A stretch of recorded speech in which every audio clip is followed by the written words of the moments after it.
திமுகவின் சமூக அநீதிக்கு எதிராக முழக்கமிட்ட பாமகவினரை கைது செய்வதா மக்கள் மன்னிக்க மாட்டார்கள். பாமக தலைவர் மருத்துவர் அன்புமணி ராமதாஸ் காட்டமாக அறிக்கை வெளியிட்டுள்ளார். அரியலூர் மாவட்டம் காடுவெட்டி கிராமத்தில் கடந்த 1ஆம் தேதி மாவீரன் ஜெயகுருவின் பிறந்தநாள் நிகழ்வுகளில் பங்கேற்க அமைச்சர் சிவசங்கர் சென்றபோது திமுகவின் சமூக அநீதியை கண்டித்து முழக்கம் எழுப்பியதற்காக பாமகவை சேர்ந்த அன்புமணி, சிங்காரவேலு, சீனு ஆகிய 3 பேர் கைது செய்யப்பட்டு சிறையில் அடைக்கப்பட்டுள்ளனர். திமுக அரசின் இந்த அடக்குமுறை கண்டிக்கத்தக்கது.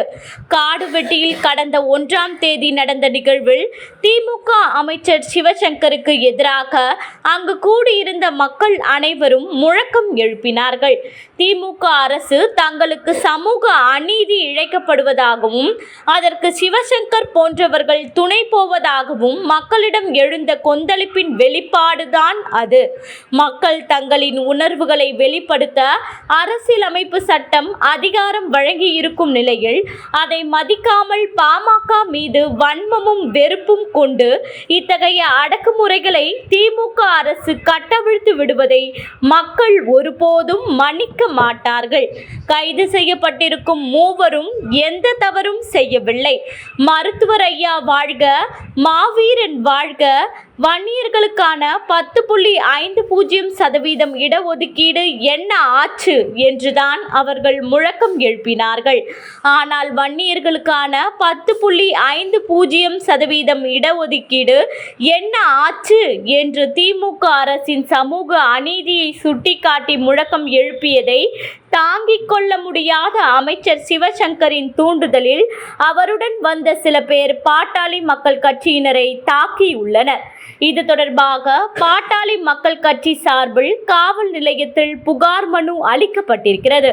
அதன் மீது எந்த நடவடிக்கையும் எடுக்காத காவல்துறை பாதிக்கப்பட்ட பாமகவினரை கைது செய்வது பெரும் அநீதியாகும். மாவீரன் காடுவெட்டி குரு வாழ்ந்த காலத்தில் அவருக்கு எதிராக திமுகவும் சிவசங்கரும் எத்தகைய சதித்திட்டங்களை தீட்டினார்கள் என்பதை அரியலூர் மாவட்ட மக்கள் அறிவார்கள். மாவீரனை படுகொலை செய்வதற்காக கூலிப்படைகளை ஏவினார்கள். மாவீரனை தேசிய பாதுகாப்பு சட்டத்தின் கீழ் கைது செய்து சிறையில் அடைத்தனர். மாவீரன் உயிரிழந்த போது அவருக்கு இரங்கல் கூட தெரிவிக்காமல் அவரது மறைவை கொண்டாடி மகிழ்ந்தவர்கள்தான் சிவசங்கரும் திமுகவினரும். திமுகவினரால் மாவீரனுக்கு அச்சுறுத்தல் ஏற்பட்ட போதெல்லாம் அவரை பாதுகாத்தவர் மருத்துவர் ஐயா அவர்கள். அப்படிப்பட்ட திமுகவினரும் சிவசங்கரும் ஜெயகுரு பிறந்த நாள் விழாவிற்கு வரும்போது அதை தாங்கிக் கொள்ள முடியாமல் தான் பாட்டாளி மக்கள் கட்சியினர் முழக்கம் எழுப்பினார்கள். இதற்காக பாமகவினரை கைது செய்வதெல்லாம் தமிழ்நாடு இதுவரை கண்டிருக்காத அடக்குமுறையின் உச்சமாகும். கைது செய்யப்பட்ட பாமகவினருக்கு எதிராக நேற்று காலை வரை எந்த புகார் மனுவும் அளிக்கப்படவில்லை. திடீரென நேற்று மதியத்திற்கு பிறகு அவர்கள் மீது அவசரமாக வழக்கு பதிவு செய்யப்பட்டு கைது செய்யப்பட்டுள்ளனர். அதே நேரத்தில் பாமகவினரை தாக்கிய திமுகவினர் மீது அளிக்கப்பட்ட புகார் மனு மீது இன்று வரை வழக்கு பதிவு செய்யப்படவில்லை. இதுதான் காவல்துறையின் நடுநிலையா? தமிழ்நாட்டின் தீர்க்கப்பட வேண்டிய சிக்கல்கள் ஏராளமாக உள்ளன. தமிழ்நாட்டில் சட்டம் ஒழுங்கு சந்தி சிரித்து கொண்டிருக்கிறது. கொலைகளும் கொள்ளைகளும் இல்லாத நாட்களே இல்லை என்று ஆகிவிட்டது. திரும்பிய திசையெல்லாம் கஞ்சாவும் போதைப் பொருட்களும் கட்டுப்பாடின்றி விற்பனையாகின்றன.